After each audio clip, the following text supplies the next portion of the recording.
Another evening of museum in Lotus we skipped last week because we were hectic after the anniversary, and it was going to, I forgot what day it was, maybe it was 1st or the 15th of lunar month, but tonight we are back again with Mr. Giuseppe De Giosa. We're going to enter Master Yun's art world through a different perspective, and hopefully with them we find out more stories and more interesting tales as well. Mr. Pino, did you see the new title screen that we had just now? It's fantastic, really nice, beautiful. I've seen the layout. Yeah, and because it's like, you know, it's if I'm right, tonight is the 35th episode. So after that, we actually have some collage of the photos and great memories that we actually have. And now it's become our new title screen. I'll need the whole of the image much later about it. So we have really gone to different countries, go to different periods, went through so many different stories, and from all these different areas, get closer and closer to Master Yun's art. Now, I shared this post, I shared this live. If you haven't, please do, because I put it, it's going to be a special museum in Lotus. I want to do it last week, but I didn't have time to do so. It's a special museum in Lotus because, as you know, we're all counting down to the next Guan Ying's birthday, which is happening on the 17th of July. Which means as of now, as we are speaking, we are 11 days away from it. We are 11 days away from Guan Ying's birthday. And that's why tonight we brought out a lot of Guan Ying specials, Guan Ying antiques. Of course, as mentioned in other episodes, you can't buy those, but you can understand them, you can appreciate their value, you can appreciate their stories, and from there, maybe you will get you might get closer to what Master Yun has been painting and drawing, and maybe do other collections in Lotus on Water as well. So, the huge thing that is between me and you, Mr. Pino. Yes. It's this centerpiece over here. It's extremely big, extremely heavy. It has been in the gallery for some time. And in fact, some of the more concerned, sharp people, they were asking, oh, are we going to talk about this? Have we talked about this? I said, no, I'm waiting for a special occasion to come to her. What do we have here? I mean, we have something which is majestic in many ways. We have presented in the past week another beautiful example of a stone Guan Ying, and the statue was erected and was flanked by two of the most important devotees. She's now on her own. This one that we are examining, another stone, sandstone, beautiful guanyin that hails back to the Ming dynasty. It's possibly the late part of the Ming dynasty. And just to remind you, the late Ming dynasty would actually end in 1644. So this must be around 1620, 1630, but definitely it does not enter the era of the Qing dynasty. What is so special about this piece? And actually, Mr. Khan has already indicated some factors. Not only it's majestic in the size, but also it's extremely heavy. It is extremely heavy. I'm not sure whether they can see or they smartly block off the thing. Actually, we are putting the guanyin on a platform, yes, on a wheelable platform. Because if you remember, we have a piece of scar. Look at this. There's a wheels below this guanyin. If not, we would have never been able to move it. Right. In this time, if you remember, we have a bronze Buddha that you have gilded gold on it. And in fact, you have gilded gold on it during anniversary celebration. That piece is extremely heavy. It took 4 men to actually lift it up.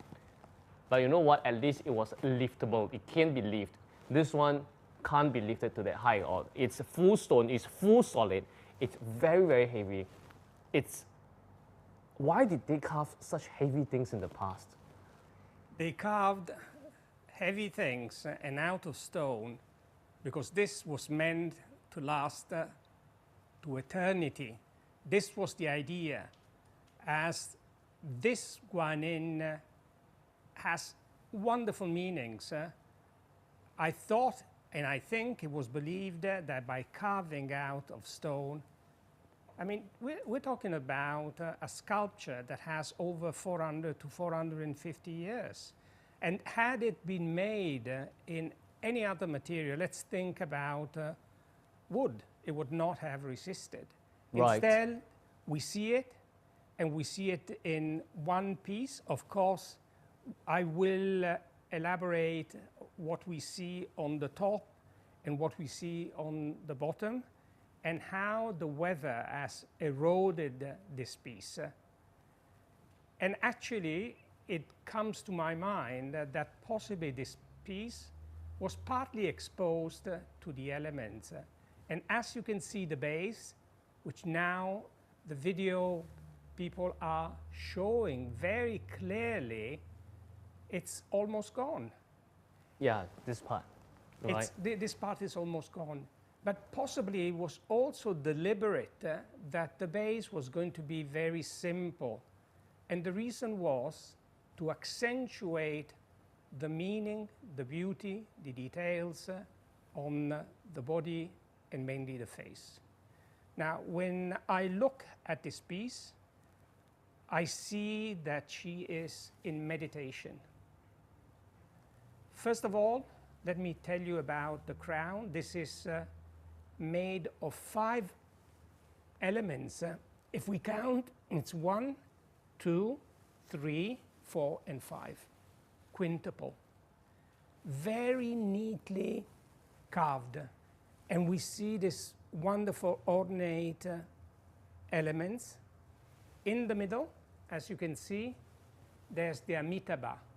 And this is not only the teacher, the Buddha, the teacher of the guanyin, but it's a wonderful thinking that this particular Buddha had, was actually thinking about a new place, new earth, where enlightenment was going to be much easier than the present world in which we live. Now, when I mention about this being a bodhisattva, what does that mean? Because we've been repeating this word several times. It's basically those who have reached enlightenment but have decided to stay in this world in order to show the way to Buddhists, so that they can attain enlightenment themselves. So when you think about it, all has a meaning towards the people. Not by chance, it's called the compassionate. And actually, the Jesuit coming from Europe and visiting China were absolutely amazed about the followers of the Guanyin. But what actually it meant again purity. Many times it was shown with a white attire. It had the expression of compassion. And let's look at the face, in this case, of this particular Guanyin. It almost has a childlike face. Again, reiterating the concept of purity. Look at the downcast eyes. She's looking at the world. She's listening to the pain that the followers are having and providing them with comfort. Look at the nose, very elegant. It's a very noble representation of this wonderful sculpture. She's seated on a pedestal. You see the pedestal is very plain. It's almost without any big significance. And she's actually seated on a lotus position, and she is in meditation. And this is the Dhyana mudra. Look at the lips. I mean, it's just incredible the sort of beauty that she expresses, and calmness, tranquility. Imagine those devotees referring to the deity and feeling the sense of compassion that she transmits. Over above, we see the elongated ears, which in the past we have mentioned. It's about listening to the people and their sufferings.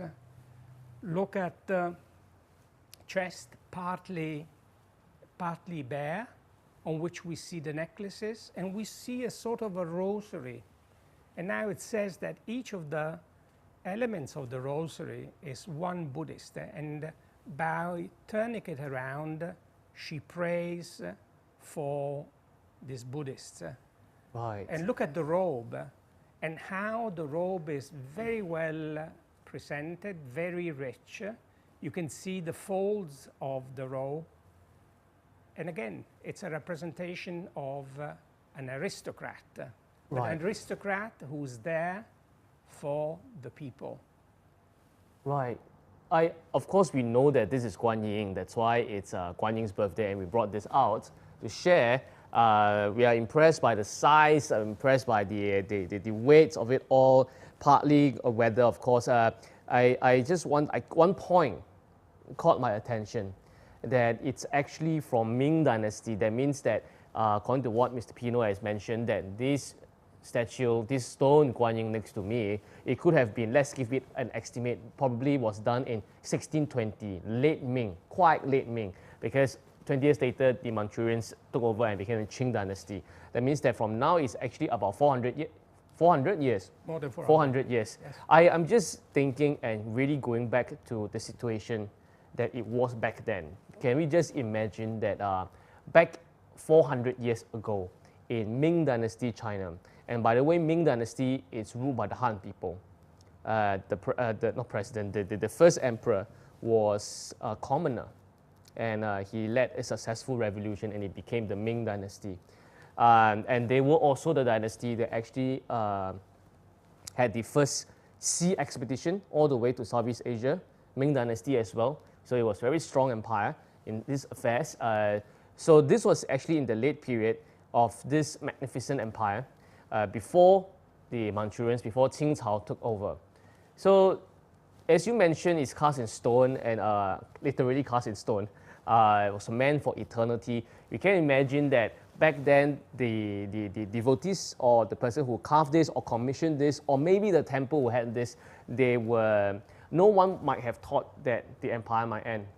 No one would dare to think, because today or dare to say or think of something like that would be treason back then. But the enduring faith that they have so much that they actually put their faith in such a solid piece of stone. And today that we are seeing this piece of Guan Yin here at Lotus on Water really tells us that yes, sometimes these empires might not be around anymore, but the faith of the people, it's cast in stone. And it's very fortunate that it is here with us today, that we get to see. Once we look at it, we know it's Guan Yin, and it's a Guan Yin sculpture that's from 400 years ago. It is truly, we have talked about many times that when we look at Mas Tuin's painting, we look at Mas Tuin's art, it's about a culture and ideology that actually transcends time. Today, I want to talk about faith that transcends time. And none is more better to use this very heavy, very solid, unmovable, I might say, if without the wheels, to represent faith that transcends time. Exactly represented here. And despite the weather might have taken a bit of the details, we can still recognize it. And probably waiting for the day for it to be in Lotus on Water Gallery to be shared with all of us, we can still see the significant torso, as Mr. Pino has mentioned, the decoration, the face, and the teacher, the Buddha that is on top. We can still see all these features. The important parts of the faith are still around with us. And that is exactly the reason why you must come to the gallery to take a look at this sculpture. But please try not to, don't touch it, yeah. try not to touch it, yeah. 400 years, there are still areas that are a bit more fragile than others, but it's just stunning, okay? I'm sure in the whole of Singapore, we do not have another Guan Yin sculpture that is older than this. This Guan Yin sculpture means that, for sure, I think even when Qing Empire took over, the temple might have been there, still be there. So this Guan Yin was overlooking the end of Ming, overlooking the whole of Qing, from the prosperity of Qianlong all the way to Kangxi, Yongzheng. Sorry, I flipped that around, sorry. Kangxi, Yongzheng, and Qianlong, all the way to the end of Qing dynasty, you know, maybe even Li Hongzhang went over there to pray before, and then to the to the Republic of China, and then People's Republic of China, till what we are today.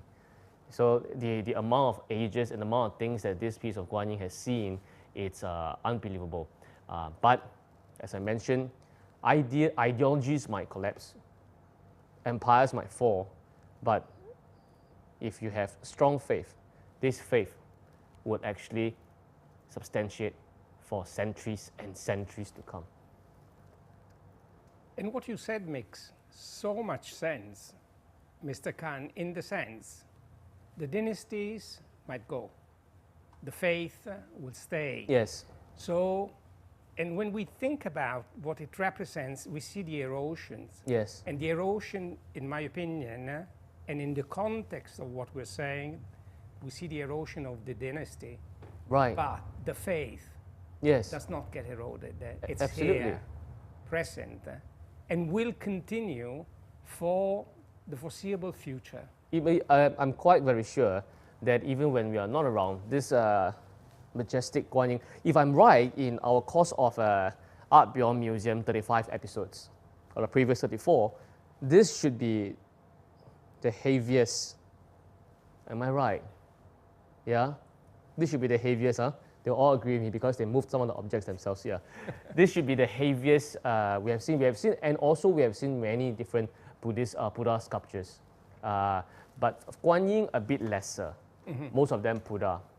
Yes. Right? So we have a Guan Yin here today. It is extremely, extremely heavy. Solid, was meant to last for centuries. We know it has lasted for 400 years. That really spells that if you have strong faith, your faith can last past centuries, and quite sure that it's going to last for centuries more. Absolutely. And this is one thing that we keep on telling you over here at Lotus on Water. And most of the time, clients, they start to get what's going on. There are only three things that we sell. Everything that we sell only has three main criteria. It must be beautiful, it must be it must be beautiful, it must be rare, difficult to come by, and also one thing, it must be durable. It must be durable. It can last for a long time. And even with Martin's art, so some people will use this criteria and ask about the painting and the art thing. I think what I brought out today behind you is the same rendition. It has quite the, how will I say it, effect of what Guan Yin does to the world. It's called 日月明星 that we know. How is it supposed to be lasting? Because the paper is excellent, rice paper. That is rice paper, by the way. The paint is all natural. You have gold, so that's supposed to last for centuries and centuries, just like your faith. But one thing that connects this with the Guan Yin, other than it will last for a long time to come, is that my meaning is that 日月明星. Do you know what that means, Mr. Pino? No, I actually don't know. If literally actually means that sun, word for word, sun, moon brightens your heart. Sun, moon brightens your heart. I've literally, word by word, right? So, or you can translate it as that let the sun and moon brighten up your heart, or let the sun and moon allow your heart to understand. It is a kind of a wisdom. It is a kind of clearing away shrouds. It's a kind of clearing away obstacles. Just like when we often mention that like Guan Yin is supposed to be compassion. In what sense? It's supposed to give you the guidance. It's supposed to give you, allow you to see, give you the wisdom. And it's the same thing with Master Yun's calligraphy as well. The matter of 日月明星, you have to be able to feel it, to be able to see it. And all this thing takes time. Like this stone sculpture here, it takes a lot of time. And if you do it well, it's going to last for a long time. So this stone sculpture and Master Yun's art, they are really not for those who are there for, I'm just here for the short-term stuff. No. And it might not only be for only this life. It can be for next life, in next generation as well. After all, if Ming Dynasty till now, I think 8 generations or 10 generations have gone by. The Qing emperors, I think there were 12 of them, 11 or 12 of them. So easily 12 generations of people can go by, just like that. But what must remain, must remain. Imagine 12 generations later, you still have Master Yun's art with you. Absolutely. Isn't that something? Yeah. Absolutely, yes. So while we are not talking about the topic of longevity today, we are really talking about something that's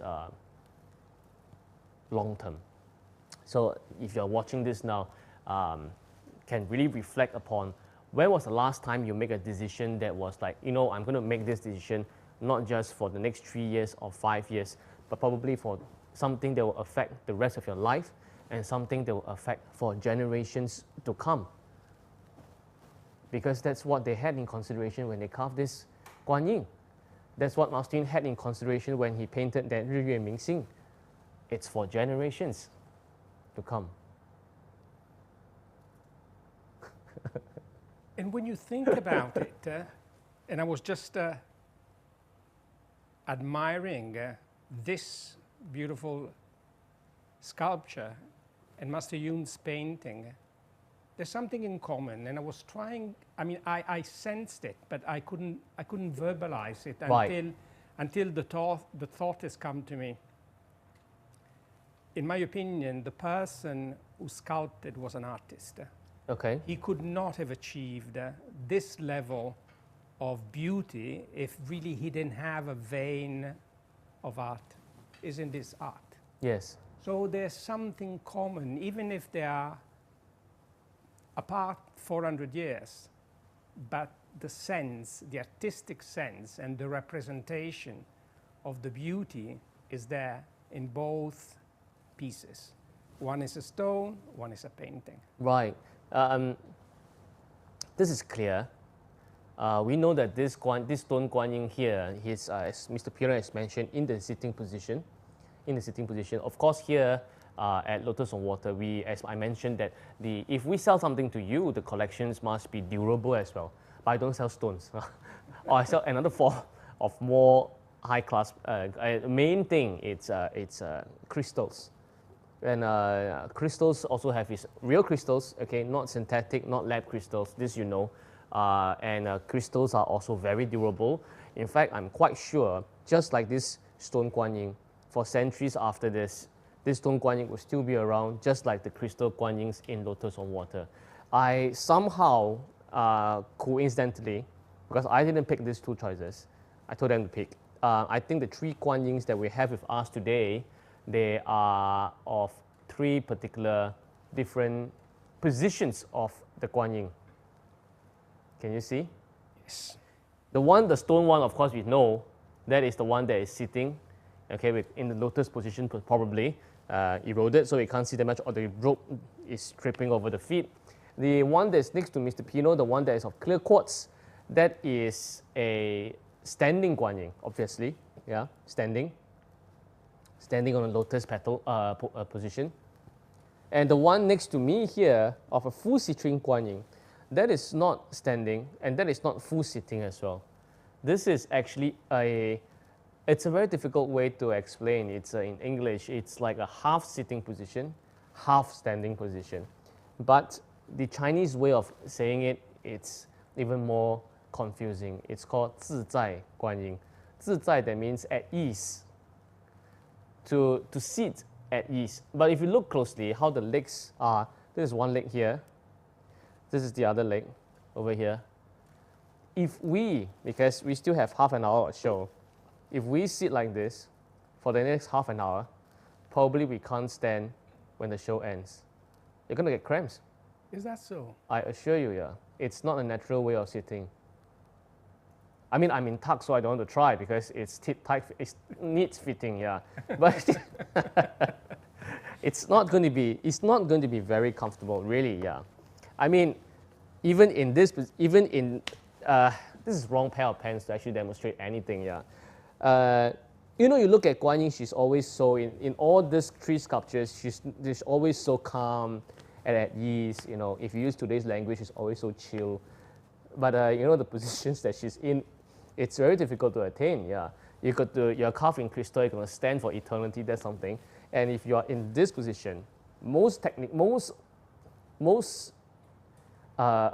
toughest one is that, so difficult. This is supposed to be here, and this leg is supposed to be all the way up here as well.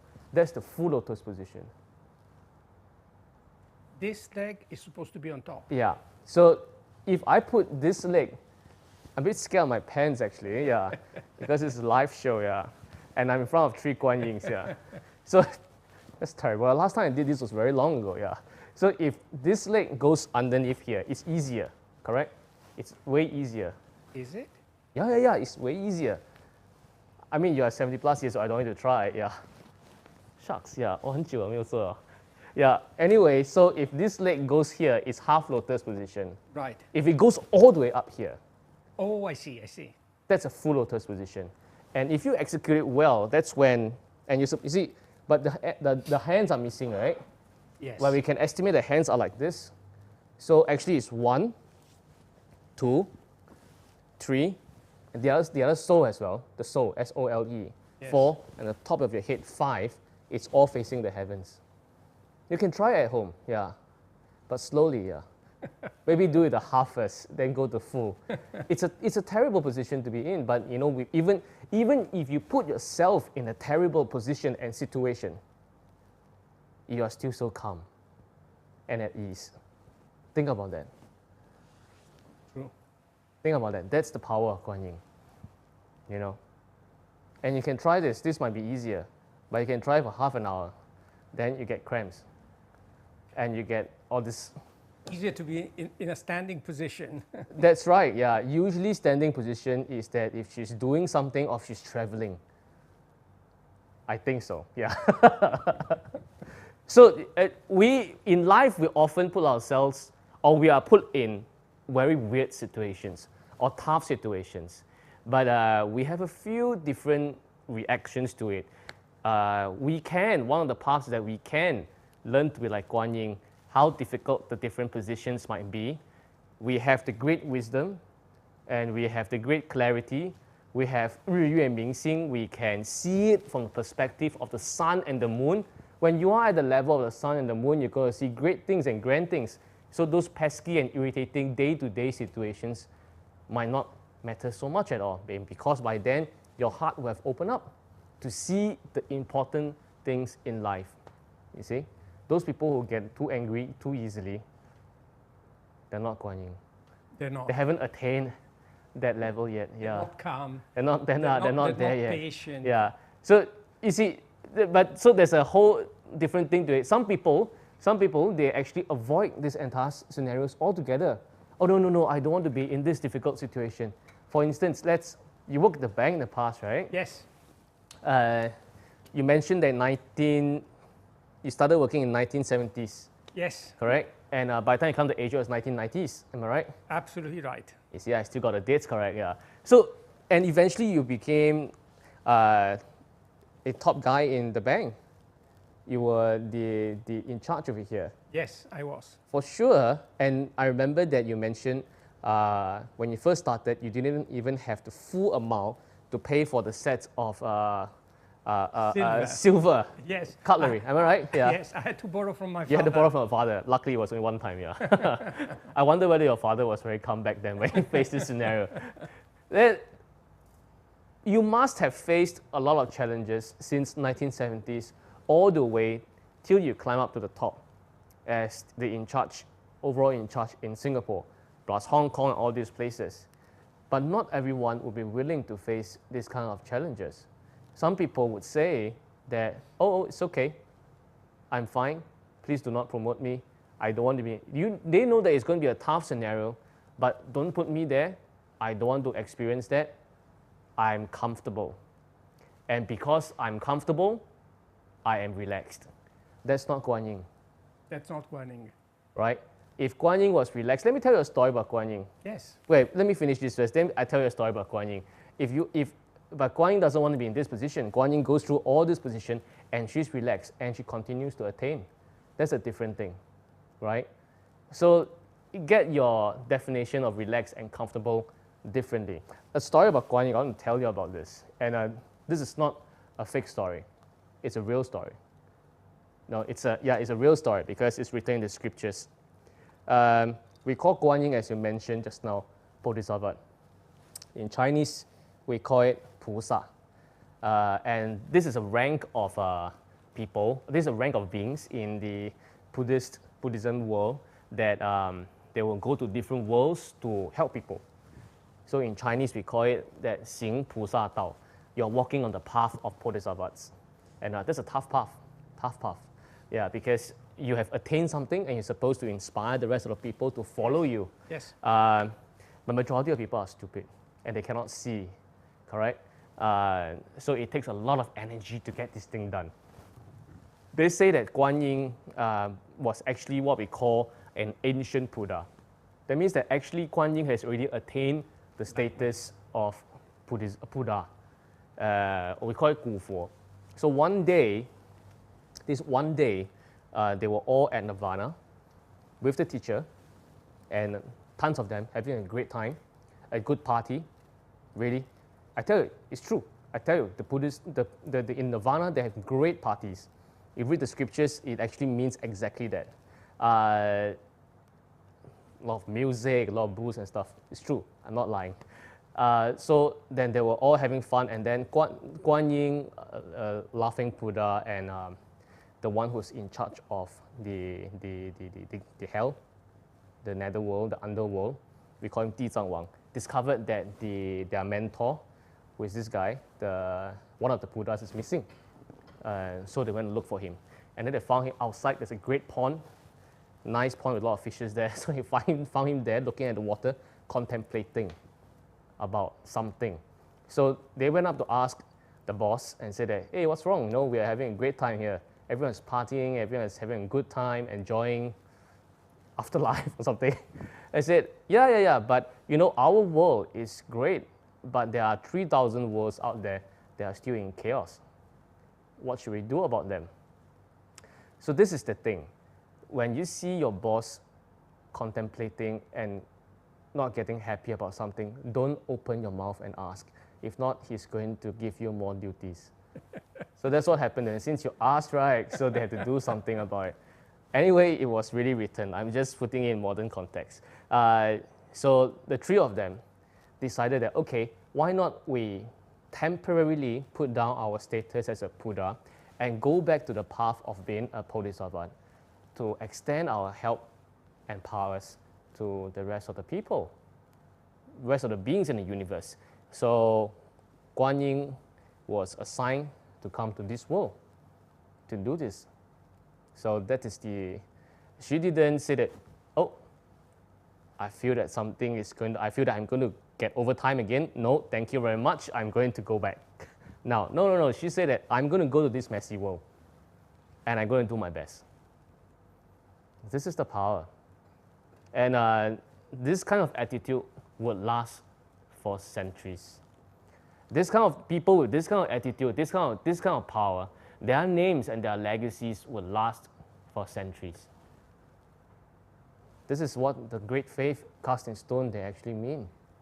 And that is why I suppose to a huge extent, people in this part of the world, they have great respect for Guan Yin. Yeah. She's incredible. The more I read about her and the more I discover that sense of justice, again, the compassionate way of handling and listening to the sufferings. I mean, perfection. Yep. Yeah. So today it's really something we can, if you're watching this or you're rewatching this after this live has ended, ask yourself, what are you deciding today that it's a long-term decision per se? What are you doing today that would actually create an impact on the rest of your life? What are you doing today? What kind of good decisions are you making today that it's going to create an impact, not just for the rest of your life, but also for your descendants, your future generations, and also probably for your culture and community? There are some things that Master Yin do that seems totally out of place in terms of business. That has nothing to do with the day-to-day profitability or the survival of Lotus on water. For instance, when he gradually acquire and accumulate all these resources, it seems that it has nothing to do with Lotus on water at all. And when inspiration strikes, then he'll say, oh, why not take out the pillar of light for the reblessing of the rings? Who knew that the pillar of the light would not just be able to rebless the rings of our clients, but also allow you to have a chance to strike 4D again? This can't be arranged. Who knew that, right? And even on that day of celebration, actually we didn't mention this, we didn't have time to mention this, Master Yin was actually throwing peony flowers. It was not lotus. Someone asked me where's lotus. No, it's peony. It's real peony flowers from the suocs and the suets, right? The one from Myanmar. So all these decisions, sometimes it seems that it has nothing to do with the immediate day-to-day things, which is easy to solve. And I believe that nowadays, more and more people are deviating from this path to ask themselves, what are you doing and what are you deciding today that is more than just what I'm going to eat tomorrow, what I'm going to eat next week? And if all of us and you have more of this perspective in mind, and then probably by then you will have achieved this status called you're getting closer and closer to the level of the sun and moon. Your heart is getting closer and closer to the level of the sun and moon. And you can see greater things, further things, not just for yourself, for your family as well, for generations to come. And hopefully your legacy will be as long-lasting as this Ming Dynasty Guan Yin. Yeah. And I like the way that you put together these three running and their different position and the clarity and the purity of the crystals, which again have significance and relevance with what the Guan Yin represents. Definitely, yeah. And of course, as for the past few weeks, we have been staying in China. And you know, when you talk about Chinese, you cannot don't talk about Chinese words. It'd be weird. Even when you talk about a Chinese painting, there are words there because it just cannot be. They can't. There must be words when you talk about Chinese. It's one of the greatest inventions of the Chinese culture. And it's also one thing, as we have mentioned several times, from the various signboards, we might not be able to see Li Hongzhang. I mean, he passed on in 1901. You were born in 1930 plus? 40 plus? No? Yeah. 1951. 1951. Yeah, sorry, post-war. So 1951. Stupid mind, cannot count, yeah. That's why I'm not a banker, yeah. 1951. So you're 50 years away from Li Hongzhang and Queen Victoria. And Queen 50 Victoria. years, a good 50 years. But how does Li Hongzhang's legacy go on? Because if you see his calligraphy, you will find out, oh, who's that guy? And you go and research and you say, oh my God, this guy has done great things. So he did something that allowed his legacy to live on for centuries to come. So words are important. And that's why when extension, calligraphies and craft and carving of this thing behind me is extremely important as well. But this we have here is different. It's a different kind of signage compared to the ones we saw. We have seen the ones that is like probably a title of the shop or a place, or maybe one that extends or express the ambitions or the values of the owner, like the one we saw the week before, right?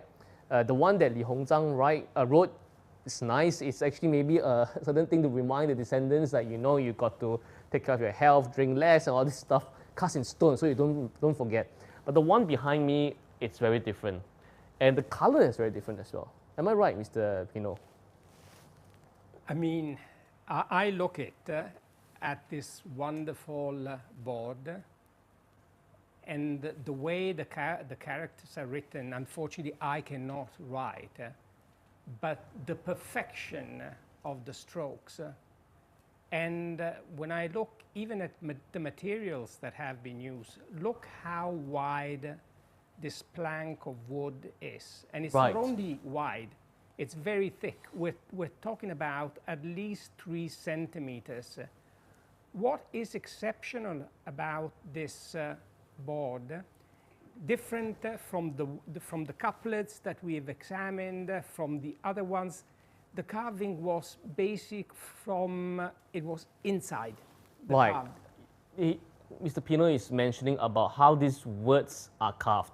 Previously, we have one whole board, and they were carved, the words were carved in. Were carved in. For now, this one, if you have the chance to touch it, but please don't touch it too much, I'll tell you why. The words are protruding in a sense. Absolutely. Because the boundaries of the words are removed. The boundaries of the words are removed to allow the words stand out as if they are alive. So they are not embossed in. They are protruding. They are protruding, correct. And this is quite a difficult technique because they had the paper calligraphy. Right. So they were able to actually design the outer lines of each of the letter, and after which it basically would be chiseled all around so that the script would come out. So it's a very complicated technique. And when we look at the amount of words and we look how linear they are, you don't see one word up, one word down. Every single line, it's in perfect harmony.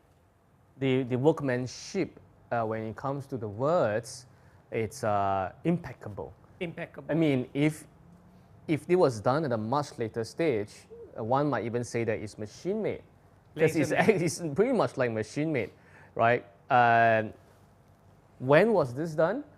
This was definitely I would say the second part of the 19th century. 1850, 1860, around this, let's say the last 50 years of the 19th century. We give it a estimate, let's say 1850s. Yes. That about. 1850s, it's already the Qing dynasty. Qing dynasty. And 1850s, Li Hongzhang was already born, but he was not very high ranking yet.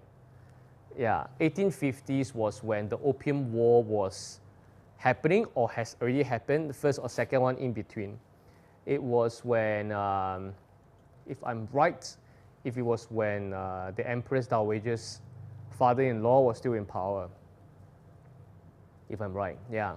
So it was the start of the era when the Chinese people were feeling all sorts of forces from all over the world. You might even say that it was the time when it was the start of a turbulent time for the Chinese Empire. Once again, if this piece is in 1850s, that means it would have been about 170 years.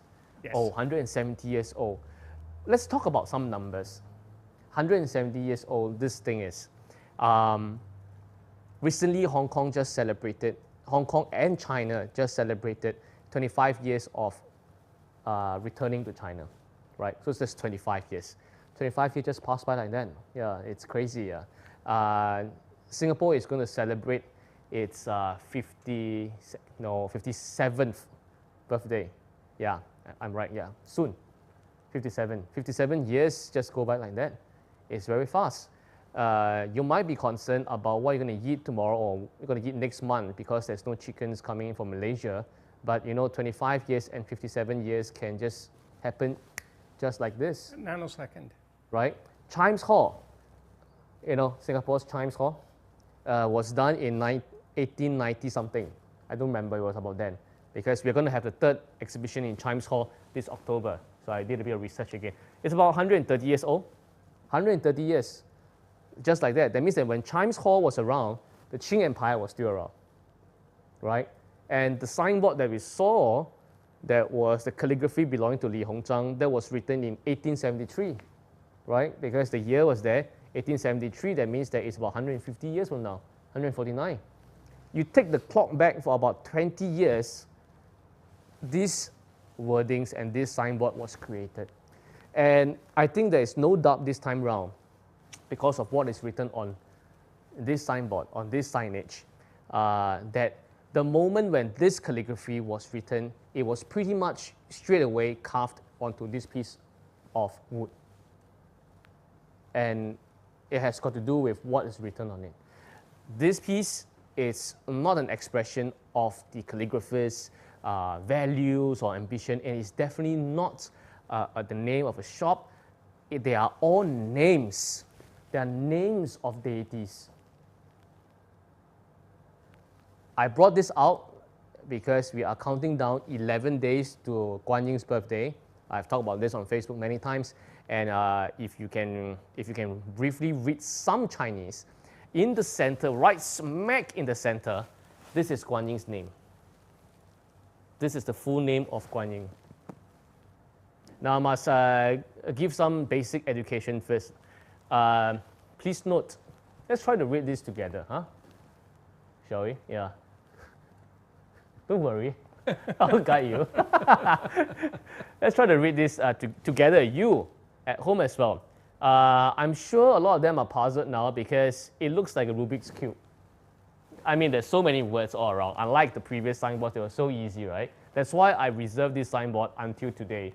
Those signboards from right to left, from right to left, you can start reading. Now, this one is a bit different. Now you're wondering whether you should read like this or read like this. Can we zoom in on these two words here? These two words over here. Yeah. Okay. Do you know it's weird, Chinese words, if you put it together like this? Now, do you know that if you do not know how to read these names, if you just read these two words here and here, okay? These two words, if you read just these two words, it's called Ming Zu. It's called democracy. Democracy? I joke you not, yeah. but that's it's just a coincidence. The correct way of reading, this is not a signboard for revolution. This is the correct way of reading is from top to bottom. It doesn't really matter who you start reading from because they are just names. Okay? Right. But if you can look at the structure of this thing is that if you look carefully, actually there's a word here. Can we see this? Yeah, there's actually a word here. Unfortunately, the gold has fallen off. That's why I say no touchy. Because you know, you go to tourist attraction, people say, oh my God, this is so lucky, I'll touch. That's why the gold fell off. So irritating, yeah, but you can see the word here. So let's start with the center. Okay, I suppose that this is because she's a mega god or she's a mega bodhisattva, so that's why her name's in the center. There are 1, 2, 3, 4, 5, 6, 7. 7 names. 7 names. 7 names. And since they're all names of deities and gods and bodhisattvas, pretty sure this was at a place, at a temple, or if not, at a place of worship. At a place of worship, right? I'm guessing that they might have the sculptures there. They might have the sculpture there. And to identify, to let people know what's going on, who you're praying to, they have something like that at the back. Or it could have been what we call a representation. Maybe it was placed at the door, so once people go in, they can see that these are the deities I'm going to pray to, or this temple is catered to these deities and Guan Yin herself. So they will give some respect over here first. Something like that. Or it might have been at the entrance where they put the incense, and it represents that this incense is offered to all these people here. All these possibilities. But it was definitely an item of worship and respect. So let's start with the center one, the one that we all know. You know these 2 words. Yeah, you see, you got these 2 words correct there. It feels like a bingo game, yeah. You got 2 words, yeah. There, Guan Yin is here. But they gave her an extended version of the name, you see. It's Guan, this is Guan. Guan. If you can write this word, you can survive in Hong Kong because it's a traditional character, yeah. Right. You worked in Hong Kong before, right? I did. You know, there's this place in Hong Kong called Kwun Tong. Yes. Yeah, that's the same word. Yeah. Ta-da! You see, yeah. That's Kwun Tong, yeah. So, anyway, they gave her this name here. It's called Guan Si Ying. So, this is a long story, but just to keep it short, now a lot of people shortcut it into Guan Yin. Okay, but actually, longer name is called Guan Si Ying. Why is this word often omitted? It's got to do with Tang Dynasty, but I think I'll leave it to next week. But if I talk about this, we won't have time. Let's look from the top. Is it possible to pan? Yeah. Is it possible to pan as I move my fingers? Can? Yeah. Let's start with this, the one that's protruding up there. This is called Da. Da Ci, Da Bei. That means great mercy and great compassion. It's a description. Guan Si Ying Pusa. That's Guan Ying's name. So the goddess of mercy, of great compassion and great mercy. That's her full title. 大慈大悲观世音菩萨. Everyone should know this. You should know this. Yeah. Sorry, I moved my hands too much. Is it? Yeah. So they actually anticipate the quality, and then they go to the name of Guanyin. So yeah, in Chinese, if you respect the person a lot, so for instance, say your name, Mr. Giuseppe de Giusa. That's your full name, right? Yes. That's a passport name. Yes. I can say it. And in the medieval days, they will say Giuseppe de Giusa the Wise, son of blah, blah, blah, blah, blah, blah, and second Earl of wherever, whatever, that kind of thing. So in English or in the Western, they say your name first, then they say who you belong to, then they say your title, blah, blah, blah, and so on. In Chinese, when they confer you as a god or a title, they will talk about all your qualities first. And then the name. Most of the time. Or at least your qualities will be very long. I'll give you another example.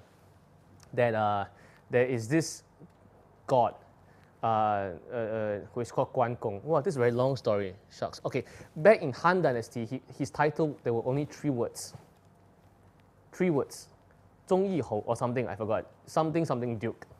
By the time it was Qing Dynasty, his title has 23 words because every single emperor will confer, they will bestow him a new title. 忠义 blah blah blah blah blah blah blah blah. 关圣爷. So it was so long. So this is actually quite a title, 大慈大悲观世音菩萨. Okay, so this is the one that we have. So let's take a look what other gods we have with us today, right? We can start with something, the more center it gets, the more high ranking this god is. Okay. Yeah, I've checked them out. I've checked out their revenue and their pay grade. Let's look at this one. This is familiar to a lot of people. This one is called 北方, so the north lah, huh? 北方真武, 北方真武玄天上帝. 北方真武玄天上帝. Okay, normally Singaporeans will recognize it as called 玄天上帝, short form. But the full name is called 北方真武玄天上帝. It's a very important god in the Taoist tradition. And one of the main duties is that he guards the northern heavenly gates. Okay. Like, he's just like he's a super god, yeah. Yeah, super god. This one we have here. This one would tell us where this might have been made, or which region this might have been worshipped at. Because this god, or this goddess, it's quite a specific region. Let's take a look. It's called 护国庇民. That means that protect the country and protect the people. 天后元君. This 天后元君, or this full title, if you search it on Google, it actually refers to a god that we say that is called 妈祖, yeah, 妈祖. Is it 妈祖 or 妈祖? 妈祖, right? Yeah, 妈祖, yeah. The one that protects the seafarers, the sailors, the explorers, the ones who actually, we talk about Ming Dynasty, right? Ming Dynasty, during the third emperor of Ming Dynasty, they travel all the way to Southeast Asia. They need protection. The traders, they trade along the Silk Road of the sea. They will need protection. She is the goddess that they pray to. And it only happens in the south of China. Could it be Hong Kong? It could have been Hong Kong. It could have been, even Singaporeans pray to this god, And sorry, speaking of which, Hong Kong, there's a specific temple that prays to her. Singapore also, I think, if I'm right. Correct? 天后宫, huh? Yeah. 天后宫. Yeah, the temple, the palace of the 天后. It's Hokkien people, all these things. So it's confirmed south. So this thing, it's confirmed south. Because the northern people, they don't go on the boat. They cannot, yeah. They're terrible sea travelers. So we're talking about the protector of the sailors. Is that right? Sailors, sea traders, anyone who travels on the seas, yeah. She's like a Neptune, She's like the Poseidon. So this is important, huh? So we can also estimate that this might have been set up at an area that the people keep on going on sea. So it might have been a port city. It might have been Singapore. It might have been Hong Kong. Because there are only two things. You pray to this thing before you travel to the sea. Or you have traveled safely to where you want to go, and therefore now you say, okay, now I build a temple in honor of you. Right. Thank you very much. Right. So it could have been a new colony. So if you go on to the rest, this guy is interesting. This one is called 南海广利洪圣大王. You look at the names, it sounds a bit not familiar, but I will tell you exactly who is this. Just look at this one, it's called 南海, Southern Sea, 广利洪圣大王. I'll tell you straight, this is the Dragon King. Dragon King? Yes, this is the Dragon King who's in charge of the southern seas. We know the Donghai Long Wang a lot because it was legendarized, it was mythicalized in the story of the monkey god and all this stuff. But this one is one, there are four, somehow the Chinese think that there are four seas, but actually there are more. So each seas, there are one Dragon King that's in charge of it. This guy is in charge of the southern ones. So the more it tells us that it belongs to a city that actually faces the southern seas. Not the sea that faces Japan, not the sea that faces America, but the sea that might be from Fujian, Guangzhou, all this region. that faces the southern sea. And they're praying to this guy because that while 马祖天后 can protect that my ship is safe and sound, this Dragon King must protect that my voyages are profitable. Because he's all about money, yeah. Right. China is all about money anyway. There will always be wealth gods anywhere. So then we have this. Now these three are very localized ones. And it might give us a hint on where this entire thing is from. So here it's a more obscure or localized deity. It's called 金花普主惠福夫人. You see, the ranking goes down. This is Pusa, Bodhisattva. This is Yuan Jun, like you're the prime one, right? This is the Tian Hou. This is like the goddess, the prime one. This is Shangdi. Shangdi directly means God. Okay. This is Da Wang. This is like a godly king. This is Fu Ren. This is I wouldn't say auntie, but she's a madame. Yeah, it's a madame. So this one I checked. It's a very localized deity and god that Hong Kong people or the Guangzhou people are praying. And she blesses people with good health. If your wife cannot get pregnant, then she can. So it's about descendants and fertility. Then the last two are even more obscure. So we have Ci Feng. These two words are the same. It's called Ci Feng. Ci Feng, that means that it's a title that's conferred to you. Okay. A title. But who conferred this title? Probably they are thinking that the Jade Emperor who is conferring this title to the king in the heavens. Ci Feng Mao Shan Da Wang Ye Ye. Ye Ye means master. Like the traditional way of addressing English gentleman, master and mister. So this one we have 赤峰清净大王爷爷. So lower and local gods that protects the region. Then you have people who protect seafaring, protect the wealth, the one that's in charge of the northern gates, the one that's Dao Guanyin, who is the one who is overlooking everything. So you have a variety of deities and gods over here. This is not a simple signage. This is not a signboard. This, you might even say that it's a tablet. It's a tablet. It's like when Moses went up to Mount Sinai to get the 10 Commandments with all the holy inscriptions on it. This is a holy tablet with all the names of the gods and deities that the people in that region pray to it. They're all here. I'm sure if this was done in 1840s and 1850s, and it was a time when people were traveling all over the world. Everyone was traveling to China. Just imagine that again. Everyone was traveling to China. And Chinese people, they are trading all over the world. And they are getting the protection of all these gods and deities. Once again, the Qing Empire, it's over. But the faith of the people remains. And we see it evidently so on this godly tablet over here. The names of this god, at least the prime ones, will still be familiar with many of us, many of you today. So that is really something. Yeah, and when they say 赤峰, it's not actually, it's 赤峰. It's a more difficult word. I'll explain to you next time. A long story behind it. Anyway, so there we have it.